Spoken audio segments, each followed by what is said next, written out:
जय निताई, जय राधे, जय राधे, जय राधे श्याम।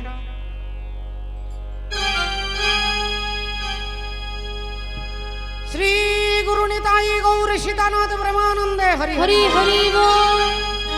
जय नित्यानंद, जय गौर चंद, जय राधा वल्लभ, जय जय जय हे जय नित्यानंद, जय गौरचंद्र, जय राधा वल्लभ, जय जय हे जय नित्यानंद, जय गौर चंद, जय राधा वल्लभ, जय जय जय हे जय नित्यानंद, जय गौरचंद्र, जय राधा वल्लभ, जय जय हे आनंद निरामय विग्रहाय विग्रह हे दिव्य छवि सुंदराय तस्मै महाप्रेम रस प्रदाय श्री कृष्णाय चैतन्य चंद्राय नमो नमः। नमो नमः। जय निताई, जय राधे, जय राधे। उपस्थित आजकेर संकीर्तन रूपी महायज्ञानुष्ठान, এই মহাযজ্ঞানুষ্ঠানে আমি সর্বাগ্রে প্রণাম জানাই সমস্ত বৈষ্ণব মণ্ডলী, ব্রাহ্মণ মণ্ডলী, মাতৃমণ্ডলী, পিতৃমণ্ডলী সকলের শ্রীচরণে জানাই আমার কোটি কোটি সশ্রদ্ধ ভক্তিপূর্ণ দণ্ডবোধ প্রণাম। প্রণাম জানাই আজকের গৃহকর্তা, যার পুত্রের শুভ অন্নপ্রাশন অর্থাৎ ভগবানের প্রসাদ সেবাকে লক্ষ্য করে আজকের এই মহতি হরিবাসর। আমি সমস্ত ভক্তের কাছে প্রার্থনা জানাই আজকে যার উপলক্ষে অর্থাৎ সেই ছোট্ট বালক যিনি শ্রী ভগবানের প্রসাদ সর্বপ্রথম মুখে দেবেন, আপনারা আশীর্বাদ করুন সেই সন্তান, সেই শিশু যেন আপনাদের চরণের দাস তথা গোবিন্দের দাস, ভক্তের দাস হয়ে এই পৃথিবীতে যেন ভগবানের নামকে তিনি অবলম্বন করে মানুষের মতো মানুষ হতে পারে। একবার সবাই মিলে জয় ধ্বনি দেব নিতাই গৌর সীতানাথ প্রেমানন্দে। হরি বল, হরে কৃষ্ণ, জয় রাধে। কিবায়া রে মোর, আরে মোর আরে এ ও ও হে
सच्चिदानंद रूपाय विश्वोत्पत्त्यादि हेतवे तापत्रय विनाशाय श्री कृष्णाय वयं नमः। जनिताय जय राधे जय राधे। পুনরায় সমস্ত সাধুগুরু ভক্তবৃন্দের চরণে, ভক্তিমতী মায়েদের চরণে আমার দণ্ডবোধ প্রণাম জানিয়ে ভাগবত প্রথম শ্লোক, ভাগবতের প্রথম শ্লোক, সচ্চিদানন্দ রূপায় বিশ্বোৎপত্ত্যাদি হেতবে তাপত্রয় বিনাশায় শ্রীকৃষ্ণায় বয়ং নমঃ। যে গোবিন্দের চরণপদ্মে, যে ভগবানের চরণপদ্মে জীবকে আশ্রিত হওয়ার কথা বলছেন, সেই ভাগবত বলছেন সচ্চিদানন্দ রূপায়, অর্থাৎ ভগবান সৎ এবং চিৎ এবং আনন্দ, এই তিনটি উপাদান দিয়ে তৈরি। আমাদের দেহটাকে বিশ্লেষণ করলে 8টা উপাদান পাওয়া যাবে, তাই আমাদের দেহটা প্রাকৃত দেহ, কিন্তু তিনি হলেন অপ্রাকৃত। সেই অপ্রাকৃত ভগবান সৎ চিৎ আনন্দের স্বরূপ। সৎ কাকে বলে? আমরা সৎ কথাটা অনেক সময় ব্যবহার করি, অমুক ভদ্রলোক খুব সৎ ব্যক্তি, খুব সৎ ব্যক্তি। সৎ বলতে এখানে সেই সৎ আর এই সৎ একই নয়। আমরা যখন কোনো মানুষকে লক্ষ্য করে বলি নিমাই বাবু খুব সৎ ব্যক্তি, রতন বাবু খুব সৎ ব্যক্তি, এখানে সৎ বলতে ভদ্র ব্যক্তি। কিন্তু ভগবানকে যখন সৎ বলছেন, সেই সৎ কথার অর্থ, অর্থাৎ যিনি ছিলেন, যিনি আছেন এবং যিনি থাকবেন, তিনি হলেন সৎ। আমরা 100 বছর আগে কেউ ছিলাম না, 100 বছর পরেও আমরা এখানে যারা যারা আছি কেউ থাকবো না। 100 বছর পরে আগে যদি ছিলাম, আমাদের মনে নেই, 100 বছর পরে আমরা কি হব তাও বলতে পারবো না। কিন্তু যিনি যিনি আজ ছিলেন, যিনি আছেন, যিনি থাকবেন, তিনি হলেন সৎ। চিৎ মানে প্রকাশ, আর প্রকাশ বলতে এখানে হ্যালোজিন জ্বলছে, টিউবলাইট জ্বলছে, বাল্ব জ্বলছে, এখানে একটা আলো হয়েছে, জেনারেটর বন্ধ হয়ে গেলে অন্ধকার হয়ে যায়। কিন্তু ভগবানের জন্য কোনো জেনারেটর দরকার হয় না, কোনো সূর্যের আলোর দরকার হয় না। তদ্ভয়তে সূর্য ন শশাঙ্ক ন পাবকা যাতে তানা নিবর্তন্তে তদ্ধামং পরমং মম। তাহলে চিৎ বলতে যেখানে প্রকাশ, সেখানে টিউবলাইটের আলোর দরকার হয় না, হ্যালোজিনের আলোর দরকার হয় না। অন্ধকার কারাগারে, কংসের কারাগারে ভগবান নেমে এলেন, আর কারাগারে, অন্ধকার কারাগারে ভগবান যখন এসে দাঁড়ালেন, অন্ধকার কারাগার আলোয় আলোকিত হয়ে গেল। এটাই হচ্ছে প্রকাশ, চিৎ। তাহলে সৎ, চিৎ এবং আনন্দ। আমরা অনেক সময় আনন্দটাকে ভুল ভাষার উপরে কথা বলি। যেমন আমরা বলি অমুক বাবুর অমুক জায়গায় বেড়াতে গেলাম, খুব আনন্দ হলো, অমুক বাবুর বাড়িতে খেলাম, খুব আনন্দ হলো। এটা আনন্দ নয়, সুখ হলো। বেড়াতে গেলাম, সুখ হলো। বিয়ে বাড়িতে গেলাম, খেলাম, খুব সুখ হলো, আনন্দ নয়। আনন্দ আলাদা। আনন্দ যেখানে ভগবান যুক্ত থাকে, ভগবানের প্রসাদ পেলাম, আনন্দ। ভগবানকে দর্শন করলাম, আনন্দ। ভগবানের কথা শুনলাম, আনন্দ। কেন না? ভগবান একমাত্র আনন্দ। ভগবানের আনন্দের কোনো বিপরীত শব্দ হয় না। আমরা ভালো, তার বিপরীত মন্দ, সাদা কালো, বড় লোক গরিব লোক, ভদ্রলোক অভদ্রলোক, কিন্তু আনন্দ এর কোনো বিপরীত হয় না। আপনারা বলবেন কেন হবে না? আনন্দের বিপরীত নিরানন্দ হয় না। বলে নিরা ভাষাটা তো আপনি যোগ করে দিয়েছেন, কিন্তু আনন্দটা তো আনন্দই আছে বাবা। নিরানন্দ, নিরা ভাষাটা যোগ করেছেন, আনন্দটা কিন্তু আনন্দই রয়ে গেছে। তাই ভগবান তিনি আনন্দময়। এই সচ্চিদানন্দ রূপায় বিশ্বোৎপত্ত্যাদি হেতবে, তিনি বিশ্ব সৃষ্টির মূল। তাপত্রয় বিনাশায়, তিনটে তাপকে যিনি দূরীভূত করতে পারেন। আপনারা পাড়া প্রতিবেশী সর্বত্র সব জায়গায় দেখতে পাবেন অনেক মানুষ আছে ভগবানকে বিশ্বাস করেন না। ভগবানকে বিশ্বাস করেন না, কিন্তু আপনি তাকে দাঁড় করিয়ে বলুন, আচ্ছা আপনি ভগবান বিশ্বাস করেন না, ঠিক আছে, আচ্ছা আপনি এটা মানেন তো যে দুঃখ আছে? বলে হ্যাঁ দুঃখ আছে, এটা মানি। তাহলে জাতি ধর্ম নির্বিশেষে আমরা সবাই জানি দুঃখ আছে। যিনি কোটি টাকার মালিক তারও কোনো না কোনো দুঃখ আছে, যিনি প্ল্যাটফর্মে থাকেন তারও দুঃখ আছে। দুঃখ আছে। এই দুঃখকে 3 ভাগে ভাগ করলেন, আদি দৈবিক, আদি ভৌতিক, আধ্যাত্মিক। আদি দৈবিক দুঃখ আমরা সবাই জানি, ঝড় হয়ে গেল, বৃষ্টি হয়ে গেল, বন্যা হয়ে গেল, বাড়ি ভেঙে গেল, ঘরের চাল ভেঙে গেল, গাছপালা পড়ে গেল, আদি দৈবিক দুঃখ, আদি ভৌতিক দুঃখ। মশা কামড়ালো, ম্যালেরিয়া হলো, কুকুর কামড়ালো, জলাতঙ্ক হলো, করোনা হলো, অমিক্রণ হলো, ইত্যাদি ইত্যাদি। এই ভয়ঙ্কর পরিস্থিতি এখনো আমরা ছেড়ে যেতে পারছি না। এই দুঃখটাকে বলা হয় আদি ভৌতিক দুঃখ। আর আধ্যাত্মিক দুঃখ, যে দুঃখে আপনাদের মতো ভক্ত বাদ দিয়ে বাকি সকলে এই দুঃখে আক্রান্ত, সেই দুঃখ হচ্ছে মানসিক দুঃখ, মনের মধ্যে দুঃখ। এই তিনটে দুঃখকে ভাগবত বলছে, আমার কথা নয়। তাপত্রয়ে বিনাশায় শ্রীকৃষ্ণায় বয়ম। কৃষ্ণের চরণে নিজেকে সঁপে দাও, কৃষ্ণ চরণকে আশ্রয় করো, তাপত্রয় দূরীভূত হয়ে যাবে ভাই। ত্রিতাপ জ্বালা থেকে জীব মুক্ত হয়ে যাবে। সেই জগৎকে ভাগবতীয় শিক্ষা দেওয়ার জন্য স্বয়ং ভগবান ওই গোলক থেকে এই ভূলোকে মাটির পৃথিবীতে তিনি নেমে আসছেন।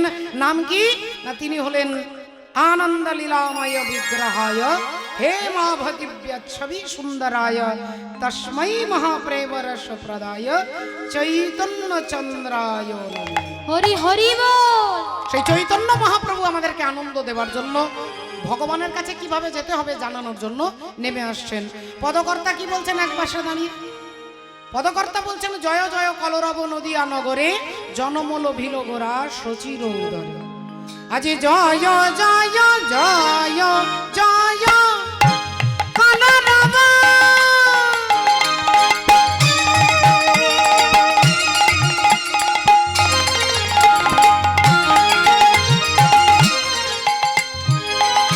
জয় জয় কলরব।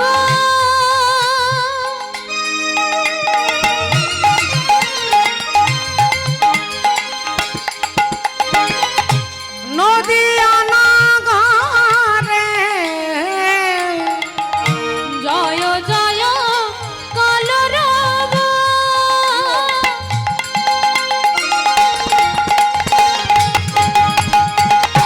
নদিয়া নগরে অগজনমল ভিন গোরা শচির উদরে।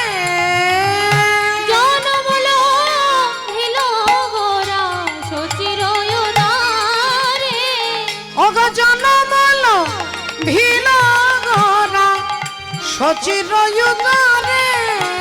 জনমল ভিল গোরা শচির উদরে। বলি আনন্দ আর ধরে না রে, আনন্দ আর ধরে না রে, আনন্দ আর ধরে না রে। ও যে নদিয়া বাঁশির মনে। আনন্দ আর ধরে না রে, ও যে নদিয়া বাঁশির মনে। আনন্দ আর ধরে না রে, আজ নদিয়া বাঁশির মনে। হরি হরি হৃদয় গৌর সীতানাথ ব্রহ্মানন্দে। নদিয়াবাসীর মনে হরি হরি হরি বলে, নদিয়াবাসীর মনে আনন্দ আর ধরে না রে। এই ভক্তমণ্ডলী ভক্তিমতী মায়েরা, আজ থেকে 537 বছর পূর্বে শ্রীধাম নবদ্বীপের মাঝে কলিযুগ পাবন অবতার চৈতন্য মহাপ্রভু কৃপা করে নেমে আসছেন। কি জানানোর জন্য? বলেন কলির জীবকে ধর্ম শেখানোর জন্য। ধর্ম মানে বলে ধৃ ধাতু মন প্রত্যয় যোগে হয় ধর্ম, যা আমাকে নাকি ধরে আছে, ধারণ করে আছে। এর প্রকৃত অর্থ কি আমার মতো মূর্খ জীব বলতে পারবে না। যাকে 18 দিনের কুরুক্ষেত্রের যুদ্ধে যার সঙ্গী ছিলেন, অর্জুনের সঙ্গী ভগবান কৃষ্ণ, যাকে বিশ্বরূপ দেখালেন ভগবান, সেই অর্জুন শেষে গিয়ে বলছেন ধর্ম কাকে বলে। ভগবান হাসলেন, এ কি অর্জুন, এত কথা বললাম, এত শ্লোক বললাম, এত জ্ঞান দিলাম, এত উপদেশ দিলাম, আর তুমি আমার শেষে জিজ্ঞাসা করছো ধর্ম কি? অর্জুন বললেন, আমি ক্লাস 1-এ পড়ি, তুমি আমাকে গ্র্যাজুয়েশন লেভেলের কথাগুলো বলেছো, আমার মাথায় ঢোকেনি, কানে ঢুকেছে, মাথায় ঢোকেনি। তুমি যা বলেছো আমি তা বুঝতে পারিনি। তাই ধর্ম কাকে বলে সোজা করে পরিষ্কার করে আমি যাতে বুঝতে পারি সেরকম তুমি আমাকে বলো ধর্ম কি। ভগবান বললেন ধর্ম মানে সর্বধর্ম পরিত্যাজ্যং মামেকং শরণং ব্রজ অহং ত্বং সর্ব পাপেভ্যো মোক্ষয়িষ্যামি মা শুচ। ধর্ম মানে বুঝতে পারলে না অর্জুন? বলে আগে ধর্ম রে পরে ধর্ম রে, আগে ধর্ম রে পরে ধর্ম রে, আগে ধর্ম রে পরে ধর্ম রে, আগে ধর্ম রে, ধর মোরে ধর মোরে ধর মোরে ধর মোরে। আগে আমাকে ধরো, আগে ধর মোরে পরে ধর মোরে, আগে ধর মোরে পরে ধর মোরে, আগে ধর মোরে,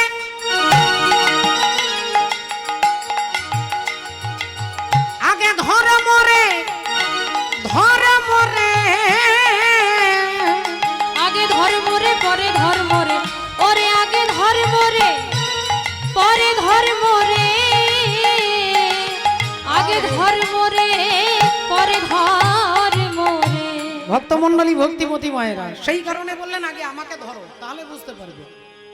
আর নইলে এমএ পাস করলেও পিএইচডি করলেও ধর্মের মূল উপদেশ মূল বক্তব্য বোঝা যাবে না বাবা। তাই আসুন আজকে দেখুন লক্ষ্য করে সেই কলিযুগের ধর্ম কি বললেন, এর একমাত্র ধর্ম হচ্ছে হরের নাম হরের নাম হরের নামই বা কেবলম কালো নাস্তে বা নাস্তে বা নাস্তে বা গতিরন্যথা। আমরা বিভ্রান্ত হয়ে যাই বিভিন্ন গ্রন্থে, বিভিন্ন শাস্ত্রে, বিভিন্ন পাঠক, বিভিন্ন কীর্তনিয়ার মুখে বিভিন্ন কথা শুনে আমরা জর্জরিত হয়ে যাই। আমরা ভুলে যাই আমাদের কর্তব্য কি, আমরা কি করব। বললেন সবকিছু জলাঞ্জলি দিয়ে আপনি মহাপ্রভুর বক্তব্যটাকে দেখুন কি বলছেন। তিনি বললেন ইহা হইতে সর্বসিদ্ধি হইবে সবার, সর্বক্ষণ বলো ইথে বিধি নাহিয়া। এত কিছু কথা শুনে মাথাটাকে বিভ্রান্ত করার দরকার নেই।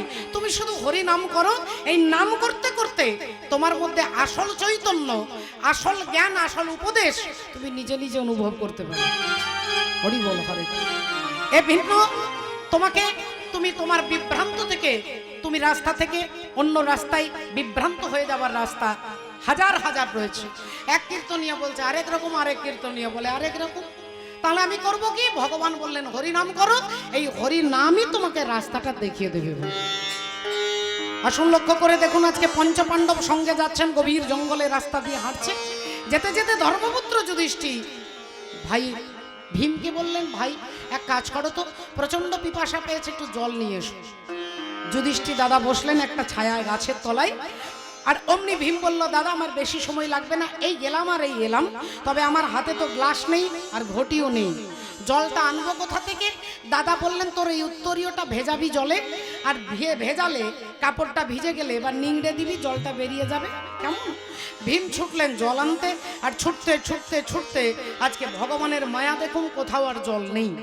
আর এই জল খুঁজতে খুঁজতে খুঁজতে গভীর অরণ্যে অনেক দূরে গিয়ে একটি সুন্দর স্বচ্ছ সরোবর, সেই সরোবর দেখে আর যেই ভীম জলে নেমে জলটাতে হাত দিতে যাবে অমনি পেছন থেকে কে যেন বলে উঠলো দাঁড়াও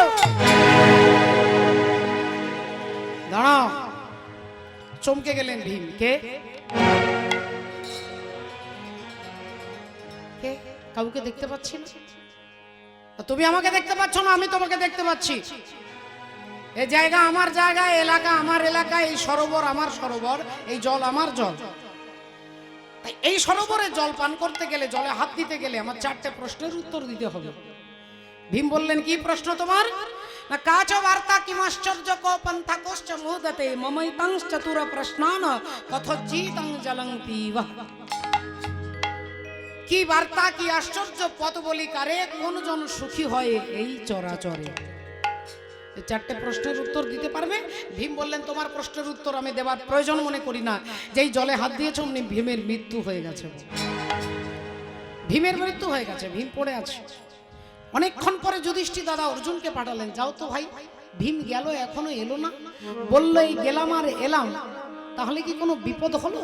অর্জুন ছুটলেন এবার, আর খুঁজতে খুঁজতে খুঁজতে সেই সরোবরের কাছে গিয়ে অর্জুন ভাবলেন এত সুন্দর জল, তাহলে ভীম দাদা গেল কোথায়? এই জলটা দেখে ভাবলো একটু জল পান করবে, একটু মুখে চোখে জল দেবো, ক্লান্ত হয়ে গেছি। যেই জলের কাছে যাবে আবার অমনি বলে উঠলো দাঁড়াও, আমার জলে হাত দিতে গেলে আমার প্রশ্নের উত্তর দিতে হবে, নইলে তোমার দাদা ভীমের মতো তোমারও দুর্গতি হবে। অর্জুন বললেন কি প্রশ্ন? বললেন কাচ বার্তা কিমাশ্চর্য কো পন্থা কোশ্চ মোদতে মমৈস্তাং চতুর প্রশ্নান কথোজ্জিতং জলং পিবঃ। অর্জুন বললেন তোমার প্রশ্নের উত্তর দেবার আমার সময় নেই, যে জলে হাত দিয়েছ উনি অর্জুনের মৃত্যু হয়ে গেছে। একে একে চারজন মরে পড়ে আছে, ভীম, অর্জুন, নকুল, সহদেব। এবার সবার শেষে অবাক হয়ে যুধিষ্ঠির আসছেন যে যারা যাচ্ছে আর আসছে না, তাহলে ওখানে কি হচ্ছে আমাকে তো দেখতে হবে। এই যুধিষ্ঠির দাদা ধীরে ধীরে হাঁটতে হাঁটতে যাচ্ছেন, আর যেই সরোবরের কাছে দাঁড়িয়েছেন অমনি তিনি শান্ত, তিনি স্থির, তাই তার নাম যুধিষ্ঠির। যুদ্ধে যার মন স্থির তিনি হলেন যুধিষ্ঠির। সেই যুধিষ্ঠির দাদা জলের কাছে যেতে গেছে, অমনি বলে উঠলো, দাঁড়াও, আমার 4টে প্রশ্নের উত্তর না দিলে তোমার 4 ভাইয়ের মতো তোমারও দুর্গতি হবে। হাত জোড় করে নিলেন ধর্মপুত্র যুধিষ্ঠির, বলুন আপনার 4টে প্রশ্ন কি, আমি চেষ্টা করব উত্তর দেওয়া। না কি বার্তা, কি আশ্চর্য পথ বলি কারে, কোন জন সুখী হয় এই চরাচরে। যুধিষ্ঠির মহারাজ বললেন, বার্তা, বার্তা মানে খবর। আর খবর বললেই আমাদের মনে পড়ে যায় খবরের কাগজ, বর্তমান, আনন্দবাজার, কত রকমের খবরের কাগজ রয়েছে। আমরা সারাক্ষণ কাগজের মধ্যে চোখটা বুলিয়ে নিয়ে ভাবলাম সব খবর আমার জানা হয়ে গেছে। কোথায় রাজনৈতিক মিছিল, কোথায় সমাবেশ, কোথায় অ্যাক্সিডেন্ট, কোথায় আগুন লেগেছে, কোথায় নারীর ওপরে নির্যাতন হয়েছে, আমরা জেনে নিলাম, ভাবলাম সব জেনে গেছি। যুধিষ্ঠির মহারাজ বললেন, এগুলো একটাও খবর নয়।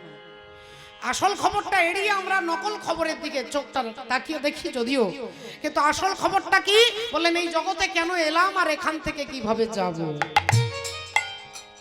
কেন এলাম এখানে, কে আমাকে পাঠালো এখানে, আর এখান থেকে যেখান থেকে এলাম সেখানে কিভাবে যাব।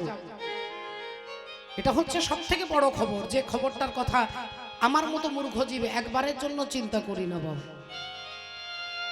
এ কথা যখনই বলেছেন তখনই পেছন থেকে উত্তর দিচ্ছে, সাবাস সাবাস, চমৎকার চমৎকার, তোমার একটা প্রশ্নের উত্তর ঠিক, এবার কেন বাকি আছে 3টে প্রশ্ন। দ্বিতীয় প্রশ্ন হচ্ছে, কি আশ্চর্য, পৃথিবীতে আশ্চর্য কি।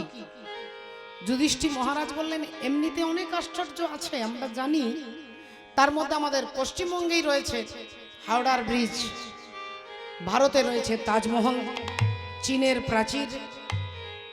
কিন্তু যুধিষ্ঠির মহারাজ বললেন, এগুলো একটাও আশ্চর্য নয়। আশ্চর্যের জন্য আপনাকে অনেক দূর যেতে হবে না, আপনার ধারে কাছে বাজারে গিয়ে দেখবেন একটা ছাগলকে কেটে ঝুলিয়ে দিয়েছে, নিচে একটা ছাগল পাতা খাচ্ছে। একটা ছাগলকে কেটে ঝুলিয়ে দিয়েছে, আরেকটা ছাগল পাতা খাচ্ছে, তার কোনো টেনশন নেই। সেটাই বুঝতে পারছে না যে ওই ছাগলটা যখন মাংসটা শেষ হয়ে যাবে তখন আমাকেও কেটে এরকম ঝুলিয়ে দেবে, এ কথা তিনি একবারের জন্য চিন্তা করছেন না, তাই তিনি টেনশন মুক্ত হয়ে ছাগল পাতা খাচ্ছে। একই অবস্থা আমার মতো জীবী, আমারই চোখের সামনে আমার ঠাকুর দাদা, আমার ঠাকুরমা, আমার বাবা, কাকা, জ্যাঠা, খুড়ো, আত্মীয় পরিজন এক এক করে চলে যাচ্ছে। এটা আমার মনে হয় না যে একদিন আমাকেও তো যেতে হবে। প্রতিদিন জীবগণ যাই জম ঘরে, শেষে থাকে যারা তারা ইহা মনে করে, আমরা চিরজীবী হইব অমর, ইহা হইতে কি আশ্চর্য পৃথিবী ভিতর। ধন্য ধন্য ধন্য ধন্য। 2 নম্বর প্রশ্নের উত্তর সঠিক। 3 নম্বর প্রশ্নের উত্তর বলো যুধিষ্ঠির, এই জগতের পথ কি। বলে, পথ তো অনেক আছে, মোরাম রাস্তার পথ, ঢালাই রাস্তার পথ, পিচ রাস্তার পথ, তারপরে তো বম্বে রোড, ন্যাশনাল রোড, কত রকমের রাস্তা আছে, কিন্তু এগুলোর একটাও রাস্তা আপনাকে ভগবানের কাছে নিয়ে যেতে পারবে না। এই রাস্তাটা ধরে আপনি যত ঘন্টার পর ঘন্টা হাঁটলেও আমরা ভগবত ধামে পৌঁছাতে পারবো না। বললেন, তাহলে পথটা কি। বললেন, অনেক রাস্তার মধ্যে একটাই রাস্তা আমাদেরকে ধরতে হবে, সেই রাস্তাটা হচ্ছে মহাজন যেন গত স্বপন্থা। মহাজন যে রাস্তাটা দিয়ে গেছে সেই রাস্তাটা ধরে গেলে বললেন আমরা পরমাত্মা ভগবানের কাছে পৌঁছে যাব। আচ্ছা, মহাজন যে রাস্তা দিয়ে গেছে, যে রাস্তা দিয়ে ষড়গোস্বামী প্রভু গেছেন, যে রাস্তা দিয়ে নিত্যানন্দ প্রভু দেখাচ্ছেন, সেই রাস্তাটা তো আমরা বলি, কিন্তু রাস্তাটা ধরবো কোথা থেকে, কিভাবে জানবো। হরি বল, রাধে রাধে। একটু লক্ষ্য করে দেখুন, আপনারা মনে করতে পারবেন এই ভারতবর্ষ যার নামের জন্য এই নাম হচ্ছে ভারতবর্ষ, সেই ভরত ঋষি তিনি 50 বছর বয়সে সংসারের মায়া পরিত্যাগ করে জঙ্গলে এসে সাধনায় বসেছেন। আর সাধনায় বসেছেন, অনেক সাধনা করেছেন, কিন্তু মাগো হঠাৎ তিনি দেখতে পেলেন গণ্ডকী নদীর পাশে একটা গাছের তলায় তিনি চোখ বন্ধ করে ধ্যান করতে যাবেন। হঠাৎ দেখলেন একটা হরিণী, তার গর্ভে সন্তান রয়েছে, আর গণ্ডকী নদী পার হবে বলে সেই হরিণী বাঘের তাড়া খেয়ে জলে ঝাঁপ দিয়েছে, সন্তানকে জন্ম দিয়ে হরিণী মারা গেছে। হরিণের বাচ্চা জলে ভেসে যাচ্ছে, ঋষি কি আর থাকতে পারবে? ছুটে গেলেন, বাচ্চাটাকে তুলে নিলেন, তুলে নিয়ে সেই অবস্থায় নিয়ে এলেন, তাকে দুগ্ধ খাওয়ালেন, ধীরে ধীরে কচি কচি ঘাস খাওয়াতে লাগলেন। একটু একটু করে হরিণ যখন বড় হলো, হরিণের প্রতি তার আসক্তি হয়ে গেল। হরিণ খাবে কখন, হরিণকে স্নান করাবো কখন, হরিণ কখন কি করবে, পাছে কেউ এসে আক্রমণ করবে, এই সারাক্ষণ হরিণের কথা চিন্তা করতে করতে এত বড় সাধক ঋষি ভরত হরিণের মায়াতে বদ্ধ হয়ে তিনি যখন মারা যাবেন, চিন্তা করতে লাগলেন আমি মরে গেলে হরিণের হবে কি। আর এই হরিণের কথা চিন্তা করতে করতে মৃত্যু হলো। পরবর্তীকালে মৃত্যুর পরে হরিণ রূপে জন্মগ্রহণ করলেন। বলে কেন এমন হলো না, কারণটাই এর জন্য ভগবান বলছেন গীতাতে, यम यम वापी शरण भावम तजे तंते कलेवरम तम तम भावये वैकुंठ्यो सदा तद भाव भावित। মৃত্যুর সময় তুমি যে নামটাকে স্মরণ করবে তোমার গতি সেরকমই হবে। ঋষি ভরত সাধনায় হরি বলে রাধে রাধে এত বড় উচ্চ শিখরে উঠেও তিনি হরিণ হয়ে গেলেন। ভক্তমণ্ডলী ভক্তিমতী মায়েরা তাহলে বলবেন এটা কি সাধকের পতন? বলেন একটা পাহাড়, এদিকে একটা পাহাড়, এখানে একটা পাহাড়, এই পাহাড়টা থেকে এই পাহাড়ে যেতে গেলে কি আপনি লাফ দিয়ে যেতে পারবেন? একটা পাহাড় থেকে লাফ দিয়ে আরেকটা পাহাড়ে? বললেন না। তাহলে এই পাহাড়ে চেপে এবার এই পাহাড়ে যদি আপনাকে যেতে হয় আপনাকে নেমে আবার উঠতে হবে। তাহলে এই যে নেমে যাচ্ছি এটা কিন্তু আমাদের নিম্ন গতির জন্য নয়, এই ঊর্ধ্ব গতিতে যাওয়ার জন্য, ওপরে যাওয়ার জন্য নিচে নামছি। তাই নিচে নামাটা এটা হচ্ছে ঋষি ভরত তিনি সাধনা করলেন, হরিণ হয়ে গেল। এটা তার জীবনের ডিমোশন নয়। হরিণ রূপে তিনি জন্মগ্রহণ করলেও তিনি ভাবতে পারলেন, তার মনে আছে আমি সাধনা করেছি কিন্তু আমি আমার একটু ভুলের জন্য আমার পতন হয়ে গেল। এবার যদি আমি জন্ম হয় আমি কথা দিচ্ছি আমি মায়ায় পড়ব না। জন্মগ্রহণ করলেন কিষ্কিন্ধার ব্রাহ্মণ পরিবারে, নাম হয়ে গেল জড় ভরত। কথা দিয়েছে মায়াতে পড়বো না, তাই জন্ম থেকে কারোর সঙ্গে কথা বলে না। কেউ গালি দিলেও তার দুঃখ নেই, কেউ প্রশংসা করলেও তার আনন্দ নেই, কেউ যদি তাকে তিরস্কার করে তাতেও তার রাগ নেই, আর কেউ যদি তাকে আদর করে তাতেও তার আনন্দ নেই। খেতে দিলে খায় না, খেতে দিলে খায় না। এই জন্য নাম হলো জড় ভরত। কোনো কাজ টাজ করে না, বসে শুধু গোবিন্দের ভজন করেন। এটা কেউ বুঝতে পারলো না। দাদা বৌদিরা বলল বসে বসে খাবে, কোনো কাজ করবে না, যাও মাঠে ফসল লাগিয়েছি, মাঠের ফসলগুলোকে দেখবে যাও, পশু পাখি যাতে না নষ্ট করে। জড় ভরতকে পাঠিয়ে দিল একটা লম্বা হাতে লাঠি দিয়ে, আর তিনি বসে আছেন মাঠের পাশে। একদল পাখি উড়ে এসে সেই ফসল খাবার জন্য যেই মুখটা বাড়িয়েছে, দাদা বলেছে এই লাঠিটা দিলাম উড়িয়ে দিস সবাইকে। অমনি লাঠিটা দিয়ে একবার করে উড়িয়ে দিয়েছে। পাখি উড়ে উড়ে যাচ্ছে, হঠাৎ তার মনে হলো ব্রহ্মজ্ঞ ভরত তো। তিনি ভাবলেন ওই পাখির মধ্যে যে পরমাত্মা রূপে শ্রী ভগবান আছেন, আমি তাকে সেবা থেকে বঞ্চিত করলাম। আহারে কি ভুল করলাম আমি পাখিকে তাড়িয়ে দিলাম, আমি ভগবানকে সেবা থেকে বঞ্চিত করলাম। এবার যদি আসে আর তাড়াবো না। আবার পাখি আবার উড়ে এসে আবার ফিরে এসে বসছে। জড় ভরত গালে হাত দিয়ে দেখছে, পেছন থেকে দাদা একটা লাথি মেরে বললেন দূর হয়ে যা, সংসারে তোর প্রয়োজন নেই, তুই কোনো কাজের নোস, এ সংসার তোর মতো মানুষের প্রয়োজন নেই। ধাক্কা দিয়ে বার করে দিলেন। জড় ভরত সোজা বেরিয়ে চলে যাচ্ছেন মনের আনন্দে। ভক্তিমতী মায়েরা, তার মনে কোনো ব্যথা নেই, কোনো যন্ত্রণা নেই। তিনি ছুটে গিয়ে দাদার কাছে জমি ভাগ চাইলেন না। তিনি গিয়ে বললেন না যে একটা ঘর আমার একটা তোমার, জমির অর্ধেকটা আমার অর্ধেকটা তোমার। তিনি বললেন না, তিনি ব্রহ্মজ্ঞ তো। তাই তিনি রাস্তা দিয়ে যাচ্ছেন, হরি বল হরে কৃষ্ণ, আর মনের আনন্দে রাস্তা দিয়ে হাঁটতে হাঁটতে ভগবানের নাম স্মরণ করতে করতে যাচ্ছে। কৃষ্ণ কৃষ্ণ শুধু শ্রী কৃষ্ণ, কৃষ্ণ বিনা কিছু নাই। কৃষ্ণ নাম সুধানি কৃষ্ণের গান গায়।